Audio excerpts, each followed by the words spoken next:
Nós estamos estudando sobre inteligência. Já falamos pela manhã, todo mundo ficou bem inteligente pela manhã. Eu acho que eu consegui provar que todo mundo é inteligente. Mas Deus quer aguçar a nossa inteligência, despertar a nossa inteligência para várias áreas da nossa vida, especialmente na palavra de Deus, especialmente no discernimento quanto às verdades divinas, a vontade de Deus para as nossas vidas. E Ele pode fazer isso, Ele quer fazer isso em você, através de você também, para ajudar outras pessoas. Nós sempre estamos lutando com esse assunto intelectual. Tem muitas coisas que nós não entendemos, mas Deus pode nos dar discernimento, paz, tranquilidade. No capítulo 2 de Lucas, nós estamos vendo as obras que estavam em volta de Jesus, tanto no nascimento dele, quanto na apresentação do templo, no templo. E ele com 12 anos, quando ele se submeteu a várias coisas nesse mundo, mas ele se submeteu a aprender.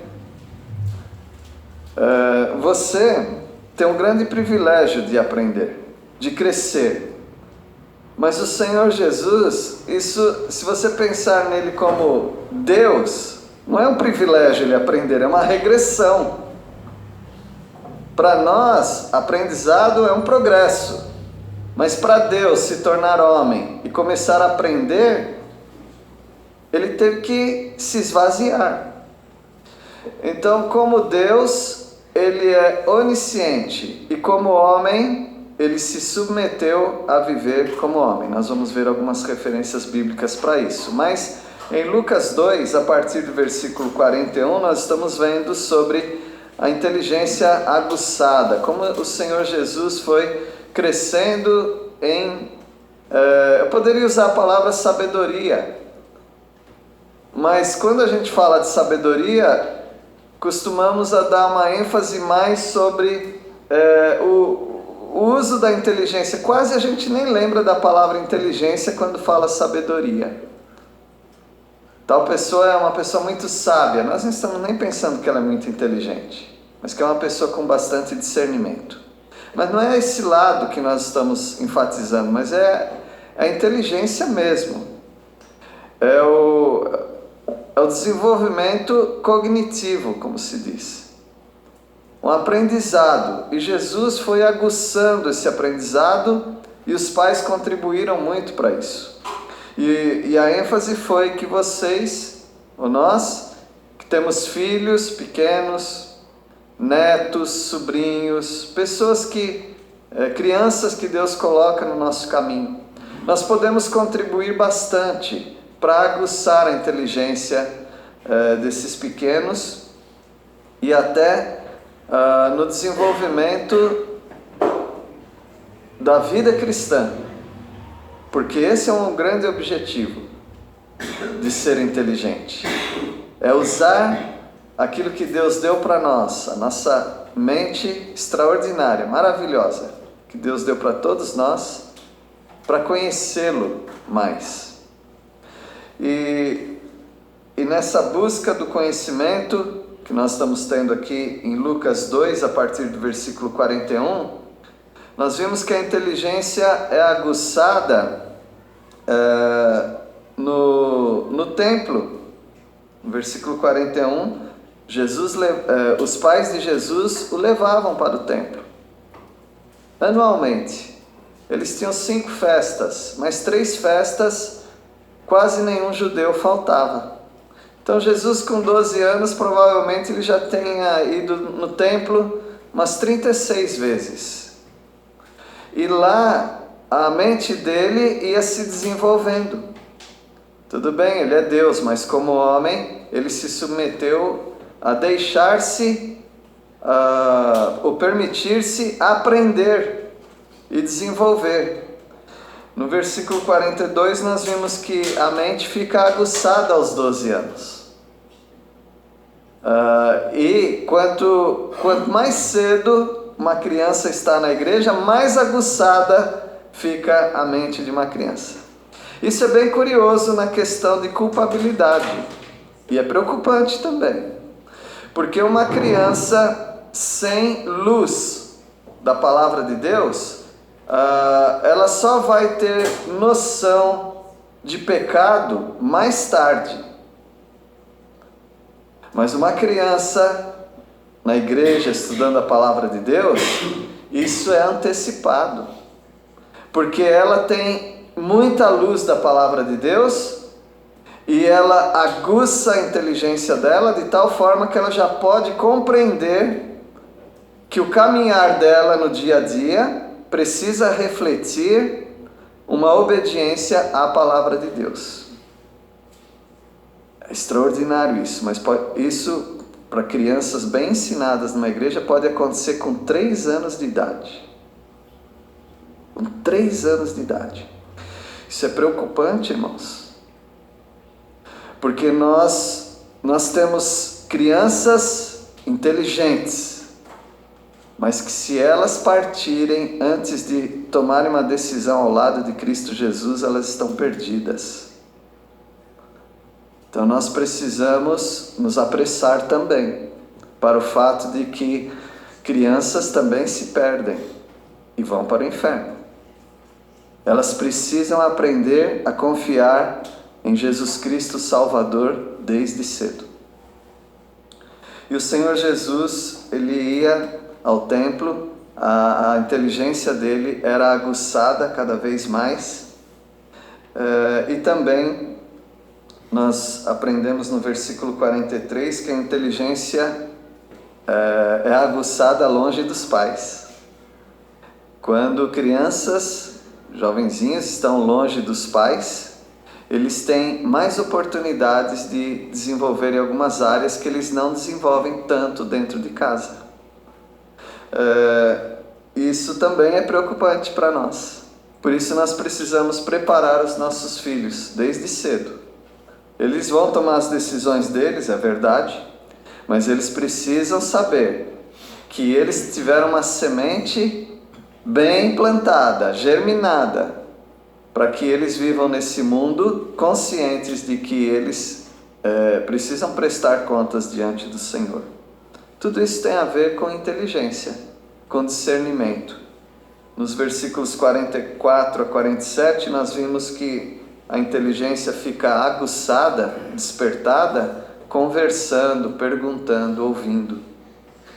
Então, numa igreja, as pessoas têm muitas condições de terem sua inteligência bem aguçada, porque elas estão ouvindo, elas estão perguntando, elas estão curiosas com alguns temas que são apresentados, e dessa maneira a inteligência vai desenvolvendo.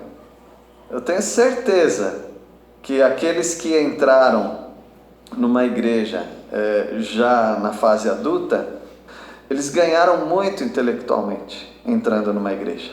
Aprenderam coisas que nunca imaginavam que iam aprender da vida. Nos versículos 48 e 49, que nós vamos ver agora, a inteligência é aguçada pensando nas coisas de Deus. Deus quer a sua inteligência aguçada. E para isso você precisa também pensar nas coisas de Deus. Por que é tão importante inteligência? Notem que eu estou evitando a palavra sabedoria. Por que é tão importante inteligência? Porque é através da inteligência que você faz os seus negócios. É através da inteligência que você toma decisões. E é através da falta de inteligência que você se dá mal muitas vezes. Por isso, Provérbios fala tanto da inteligência. Não apenas sabedoria, mas inteligência também. A sabedoria é aquela inteligência aplicada. E Deus dá a inteligência para o jovem, por exemplo, não consentir. Se os pecadores te chamarem para derramar sangue inocente, não consintas. Ele tem tanta ênfase em adquirir a inteligência e a sabedoria, que Deus coloca os bens mais preciosos, como ouro, rubis, para que as pessoas desejem adquirir mais inteligência do que essas coisas, porque isso vai te ajudar muito na vida. E no versículo 48 e 49 nós vemos o Senhor Jesus desenvolvendo essa inteligência, não porque simplesmente ele caiu lá no templo e já está no templo mesmo, está ouvindo? Não, ele buscava isso. Algumas pessoas, elas não estão simplesmente na igreja, elas estão buscando alguma coisa na igreja que vai satisfazê-las, que vai ajudá-las na vida. Veja o versículo 48, Lucas 2, 48. Logo que seus pais o viram, nós já discutimos sobre isso, né, que eles deram falta de Jesus, num caminho de um dia, aí eles voltaram para Jerusalém mais um dia, no terceiro dia eles vasculharam Jerusalém para ver onde que estava Jesus, na casa de quem que estava. Aí eles foram finalmente no templo. Se eles fossem lá primeiro, eles já encontrariam Jesus. E Jesus estava lá, inquirindo, perguntando, ouvindo, respondendo. E a palavra de Deus diz, no versículo 47, que todos os que o ouviam, ele teve a oportunidade também de responder, de falar. Muitos se admiraram da sua inteligência e das suas respostas, com 12 anos de idade. Com 12 anos de idade. E no versículo que nós começamos a ler, né, versículo 48, logo que seus pais o viram, ficaram maravilhados. E sua mãe lhe disse: filho, por que fizeste assim conosco? Teu pai e eu, aflitos, estávamos à tua procura. Falamos um pouquinho do Bar Mitzvah. Essa aqui não é a época do Bar Mitzvah, ela veio 200 anos depois disso.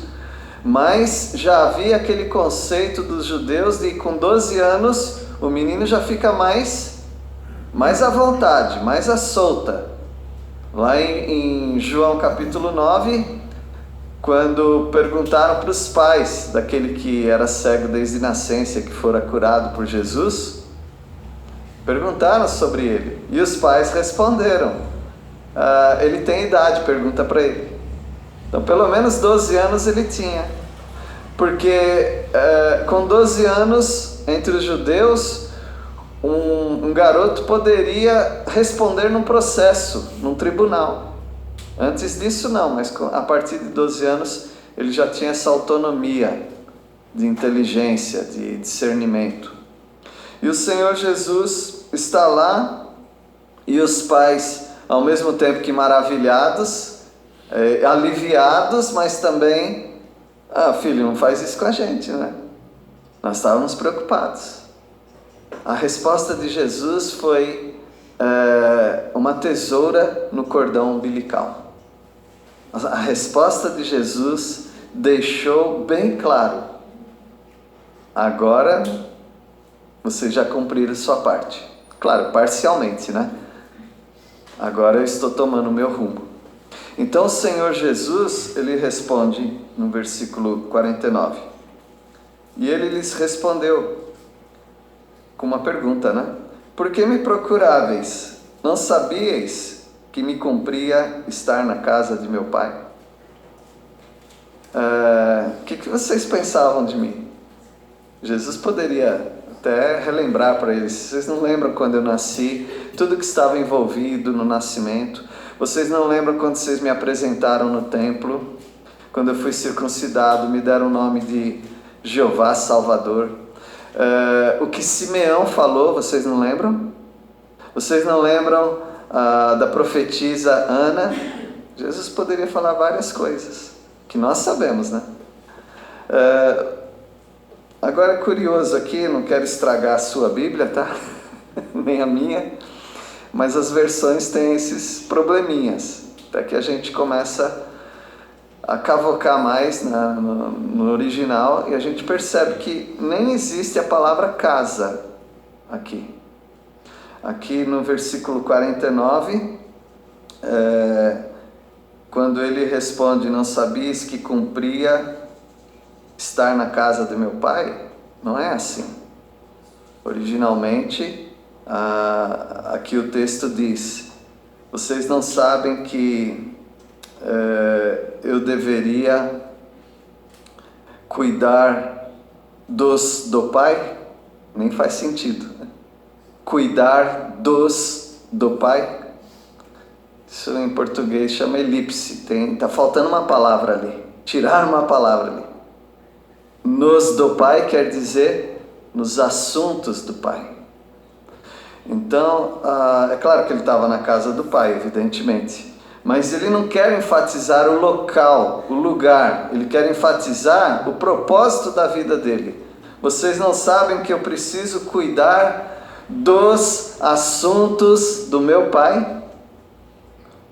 Então o Senhor Jesus, ele se permitiu desenvolver intelectualmente e ele está dando uma resposta para os pais também bem intelectual, dizendo, eu tenho responsabilidades, vocês cumpriram a de vocês, estão cumprindo bem até agora, mas eu preciso assumir algumas responsabilidades, e são os assuntos do meu pai.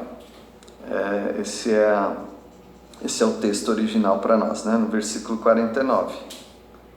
E a inteligência fica aguçada quando nós guardamos tempo para pensar.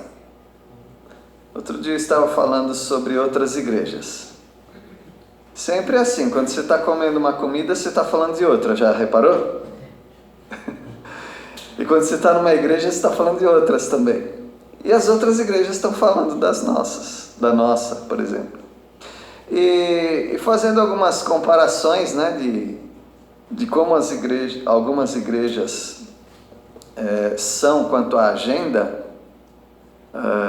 Tem várias pessoas na minha família que são pastores e também estão bastante envolvidos com igrejas. E o senso é comum. Muitas igrejas têm tanta programação, que não dá tempo de pensar o que foi falado. E as pregações giram em torno disso. Você tem que ter tempo com a sua família, você tem que ter um tempo para você precisa meditar nas coisas de Deus, mas tem tanta programação que não dá tempo para fazer isso. Então, talvez para a igreja também funciona o ditado, né? O menos é mais. Às vezes você vai aproveitar muito mais tendo menos. A questão não é se você faz devocional lendo 10 capítulos por dia. Quem tá colocando essa pressa em você? Por que você está tão apressado? Não é porque no final da Bíblia tem um plano de leitura da Bíblia em 2 anos, ou em 1 ano, não sei. Aí eu estou atrasado, não li 10 capítulos ontem, hoje eu tenho que ler 20. Quem colocou essa pressa em você? Talvez nós, olhando a vida de Jesus, porque tem 33 anos, podia adiantar isso? Não, Deus colocou de uma maneira que não era pressa, era o desenvolvimento. Jesus se submeteu a esse desenvolvimento físico, intelectual, de relacionamentos. E nós também precisamos respeitar algumas coisas. Você não cresce se você não pensa. Algumas pessoas vêm à igreja por muitos anos, mas elas não crescem, porque elas não pensam. Elas não param para pensar. Elas querem que alguém já dê tudo pensado. Alguém pensa por elas. Não pode ser assim. Você precisa pensar. Quando você lê um texto, você pode orar naquele texto. Você leu 10 versículos, comece a orar naqueles versículos.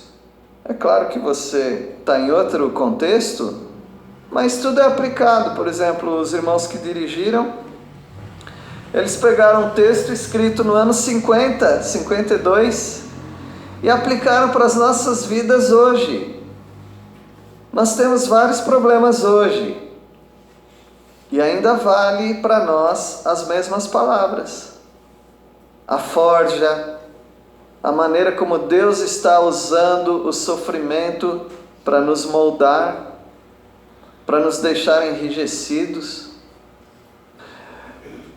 Então o Senhor Jesus,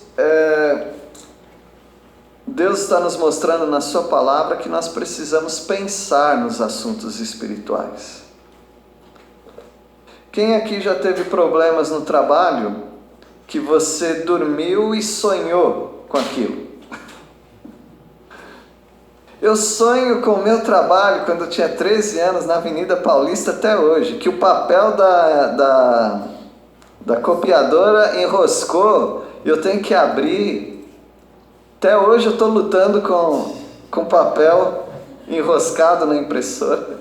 Esqueceu a luz apagada? Pois o que isso significa? Se você sonha com o seu trabalho, o que isso significa? Que você pensa muito nele. Que aquilo marcou ou marca tanto a sua vida que o seu cérebro precisa encontrar soluções para problemas. Mas nem sempre nós fazemos isso com as coisas espirituais. Como está a minha vida espiritual? Como estão as muitas áreas da nossa vida diante de Deus? Porque eu vou ter que prestar contas diante de Deus. Será que eu estou prestando atenção nessas coisas? Veja o versículo 50. Depois da resposta de Jesus, os pais, não compreenderam, porém, as palavras que lhes disseram. Intelectualmente estava faltando alguma coisa, algum contexto para eles. Para saber que o que Jesus falou, que eu preciso cuidar das coisas ou dos assuntos do meu pai. Talvez José ficou pensando: não, mas filho, está tudo bem lá na nossa marcenaria, na nossa carpintaria, não precisa se preocupar não. Mas Jesus não estava falando de José, Jesus estava falando do Pai Celestial. Eles não compreenderam. O que exatamente eles não compreenderam, eu só fico pensando, tentando imaginar, eu não sei quais eram as dúvidas deles. Porque afinal de contas, há 12 anos eles estão com um pacote precioso que eles receberam, sabendo qual é o propósito do filho deles nesse mundo. Mas ainda eles não estão atinando para todas as coisas envolvidas. Você também não sabe tudo que está envolvido na sua vida cristã, na responsabilidade que você tem, nos compromissos que você assumiu, talvez até sem saber. Assim que você entrou na vida cristã, você já assumiu vários compromissos. Talvez você esteja esquecido ou talvez você nem saiba. E por isso você poderia até dizer: não compreendo as palavras do Senhor. O que Ele quer dizer? Sobre buscar a vontade de Deus na sua vida. Sobre mudar as suas atitudes, suas ações, sua agenda. Várias coisas nós não compreendemos. Nós precisamos pensar um pouquinho. Você está passando por alguns problemas esses dias que você não compreende. E você, talvez para sofrer menos, você está começando a negar algumas coisas. Você tem que parar e pensar: Senhor, o que o Senhor quer me ensinar nesses momentos? Eu não estou compreendendo. No versículo 51, e desceu com eles para Nazaré, Jesus, desceu com os pais para Nazaré, e era-lhes submisso. Sua mãe, porém, guardava todas essas coisas no coração. Eu achei tão oportuno, tão importante essa expressão, e era-lhes submisso. porque eu ia ficar com outra impressão. Eu ia ficar com a impressão que Jesus estava dando um cala-boca nos pais, né? Eu estou cuidando das coisas do meu Pai Celestial, então vocês não têm nada a ver com isso. Não. O Senhor Jesus, ele voltou com os pais.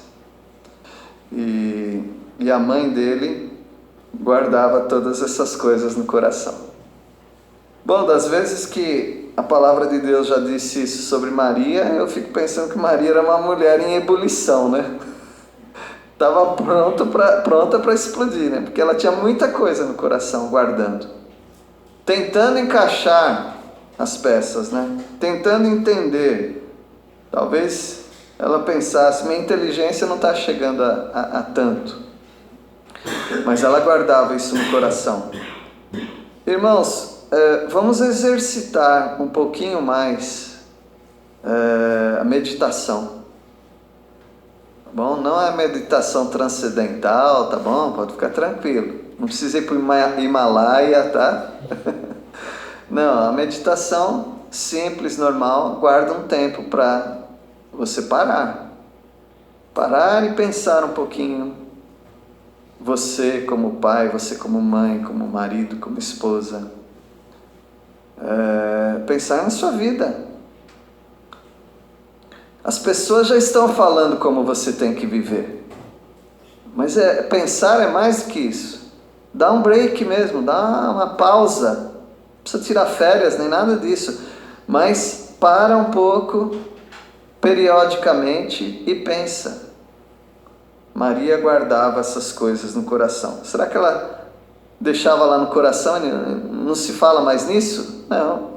Guardar no coração quer dizer manter aquilo que está vendo e ouvindo e meditar naquilo. Tentar fazer com que aquilo que ela está vendo e ouvindo faça sentido na vida dela. Para falar a verdade, eu estudava só para tirar nota. É isso que eu fazia. Algumas coisas ficaram na cabeça, né? Velocidade é espaço sobre o tempo. Nunca mais eu esqueço essa fórmula, porque eu estava tomando bomba em física. Eu tive que decorar tudo quanto é fórmula. E essa aí não saiu da minha cabeça. Se eu não tirasse tal nota, era quase 100, tá? Era 99. Ou B, não me lembro. Eu ia reprovar. E já era segundo ano do colegial. Escola cara, paga. Eu não posso de jeito nenhum. Eu fui decorando. Aí eu fiz todos os exercícios e tirei nota máxima em física. Né? Então, às vezes nós temos tantas coisas na cabeça e a gente não para refletir, para pensar o que isso está falando comigo. Maria guardava essas coisas no coração. E o último versículo aqui do capítulo, né? É que a inteligência fica aguçada num crescimento normal. Um crescimento normal, ela vai aguçando. Veja o versículo 52. E crescia Jesus em sabedoria, estatura e graça diante de Deus e dos homens. É muito impressionante isso. Como Deus respeitou aquilo que Ele criou. Deus criou o tempo. E isso é admirável, irmãos, porque Deus não está limitado ao tempo. Deus não estava limitado ao tempo. Há 6.000 anos atrás, quando Ele criou o mundo, Ele se limitou ao tempo. Não é impressionante isso? Ele respeita o tempo. Ele não pode fazer mais coisas fora do tempo. Não é que a eternidade, mas a eternidade deu uma pausa. Quando Ele criou o mundo, Ele criou o relógio. Quando Ele destruir o mundo, Ele destrói o relógio. Aí a eternidade volta a ser o que sempre foi. Ou seja, não limitado ao tempo. Mas Deus é limitado ao tempo, Ele se limitou ao tempo. Por exemplo, Ele prende Satanás por 1000 anos, é um tempo. A tribulação tem 7 anos, tem um tempo. Então, Ele está respeitando aquilo que Ele criou. Então, Ele acabou mergulhando naquilo que Ele fez e Ele se limitou a algumas coisas. Deus é todo poderoso, tá? Não tirem isso da mente. Mas quando Ele cria algumas regras, Ele mesmo fica dentro dessas regras. Por exemplo, Israel. Ele fez um compromisso com a nação de Israel. Ele falou que enquanto tiver as leis fixas, sol nascendo, se pondo, etc., então ele vai manter Israel nos planos dele. Ele ia jurar assim: eu vou cuidar de Israel para sempre. Então ele ia fazer um juramento. Não tendo ninguém por quem jurar, ele jurou por quem? Por si mesmo. Então ele se obrigou a si mesmo a jamais desprezar o povo que ele construiu, que ele estabeleceu. Então o Senhor Jesus, Ele se obrigou a comer arroz e feijão para crescer. Não era arroz e feijão, tá? Ele se obrigou a ir para a escola para aprender a ler e escrever. E Ele se obrigou a pensar nas coisas de Deus, a ter momentos de oração para crescer na graça. Ele, como homem, teve que fazer isso. E você? O que você está fazendo? Porque inteligência, ela vem com desenvolvimento físico. Por exemplo, crianças subnutridas ou não bem nutridas, elas não vão ser crianças que vão desenvolver com facilidade a inteligência. Porque falta nutrientes ali. Precisa ter. Precisa ter um ambiente saudável, várias coisas para desenvolver inteligência. Mas Jesus, Ele cresceu. Eu crescia, né? Em sabedoria, em estatura e graça. Diante de Deus e diante dos homens também. Então, tudo isso nos impressiona muito sobre o que estava envolvido na pessoa de Jesus como homem. Como Deus, nós já sabemos, não é que nós sabemos tudo, mas nós sabemos e não ficamos tão impressionados assim. Por exemplo, Deus é o Criador e é dono de todas as coisas, Ele controla o fogo e a chuva e tudo, Ele é Deus, Ele faz isso.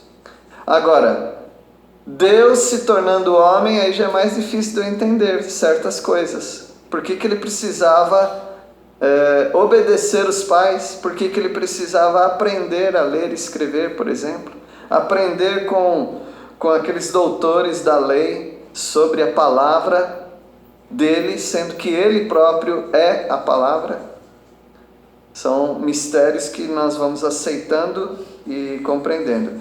E eu quero encerrar fazendo um exercício com vocês em Hebreus, tá? Tudo em Hebreus. Hebreus talvez seja o livro que mais fale da humanidade de Jesus. Jesus como homem.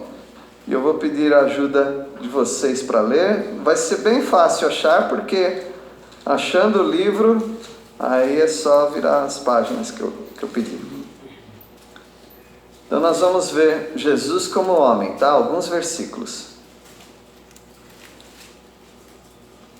Todo mundo achou Hebreus? Bom? Então eu vou pedir... Aninha, você pode ler Hebreus 2,14?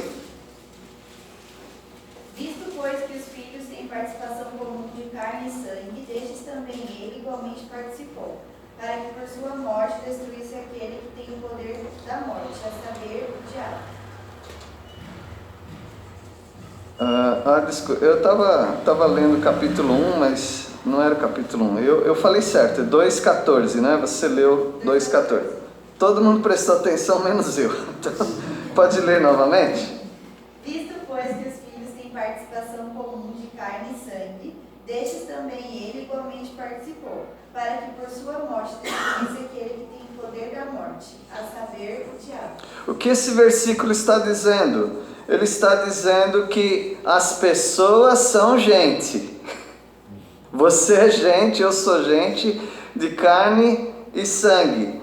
Deus, para poder nos resgatar, ele tinha que se transformar num ser humano também.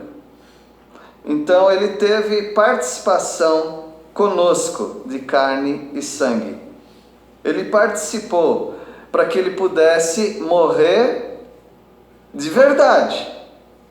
Porque alguns pregavam que ele não morreu de verdade, né?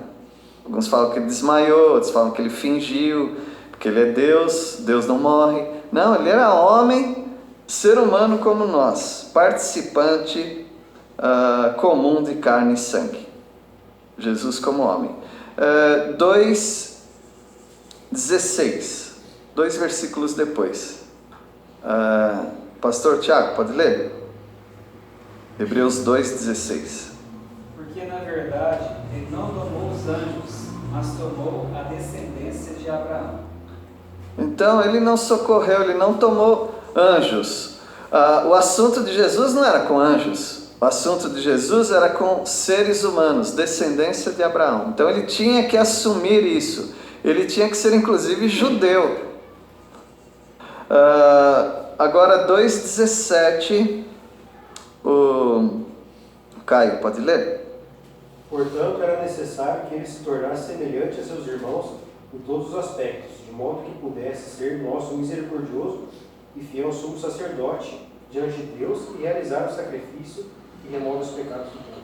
Ele tinha que ser igual a você e a mim. Ele tinha que se tornar semelhante aos seus irmãos de carne, né? Como ser humano. Ele não podia ser só Deus aqui, ele tinha que ser homem também. Por isso, ele sabe exatamente as coisas que você passa.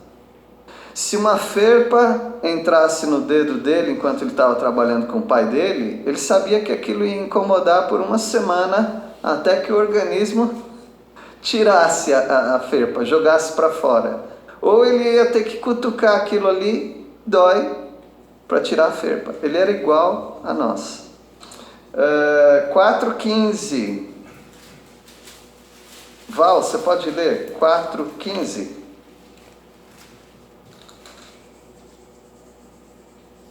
Porque não temos um sumo sacerdote que não possa compadecer-se das nossas fraquezas, porém um que, como nós, em tudo foi tentado, mas sem pecado.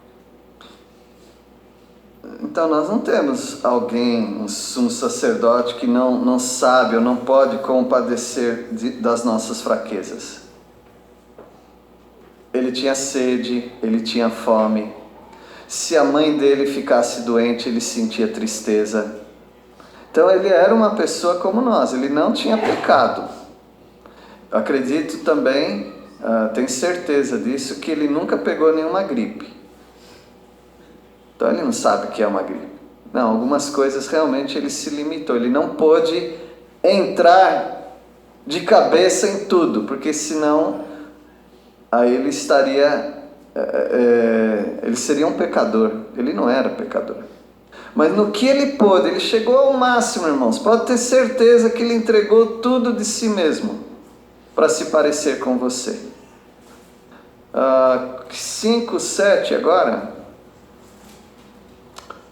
Irmão João Mendes, pode ler? Hebreus 5:7. Ele, Jesus, nos dias da sua carne, tendo oferecido com forte clamor e lágrimas, orações e súplicas, a quem o podia livrar da morte, e tendo sido ouvido por causa da sua piedade. Que bom, né, irmão? O óculos está funcionando, né? A visão está aí. Graças a Deus. Jesus, no Getsemane especialmente, ele estava pedindo por aquele que poderia livrá-lo da tortura que ele ia passar. E ele orava com clamor, forte clamor, lágrimas, orações, súplicas. Qual foi a última vez que você chorou quando você estava orando? Então, se faz tempo, Então saiba, o Senhor Jesus, ele orava algumas vezes com lágrimas. Ele sofreu bastante. Também 5:8. Cássia, você está com... Pode ler? 5:8. Embora sendo filho, aprendeu a obediência pelas coisas que sofreu. Embora sendo filho, deve estar com letra maiúscula, né? Sendo filho de Deus. Embora sendo filho de Deus, aprendeu a obediência. Esse é um mistério. Jesus aprender a obediência, ele aprendeu. Então, desde pequeno, ele aprendeu a ser submisso aos pais, aprendeu a obedecer. E pelas coisas que ele sofreu na vida também. Estamos encerrando. 7:26. A Priscila pode ler? Com efeito, nos convinha um sumo sacerdote, como este, santo, inculpado, sem mácula, separado dos pecadores e feito mais alto que os céus. Então, ao mesmo tempo que ele era homem, ele era Deus. Então, ele foi feito acima de todos. Mas no que ele pôde se assemelhar a você, ele se assemelhou. E a última referência que nós temos é 10:5. Vou pedir para o Pedro ler. Você pode ler, Pedro? Por isso, ao entrar no mundo, diz: sacrifício e oferta não quiseste, antes um corpo me formaste. Porque sacrifício e oferta eles já tinham. Por 4.000 anos, ou 3.500 anos, eles estavam oferecendo sacrifício, animais. Mas chega um momento que Deus não quer mais isso. Por isso, ele forma um corpo. Ele vem e ele deixa se formar dentro do ventre da mãe, espera 33 anos até oferecer-se como sacrifício. Esse é o nosso Deus que se fez homem. Não tem nenhuma divindade assim, tá bom? Na mitologia, ninguém. É só o Filho de Deus, Jesus Cristo.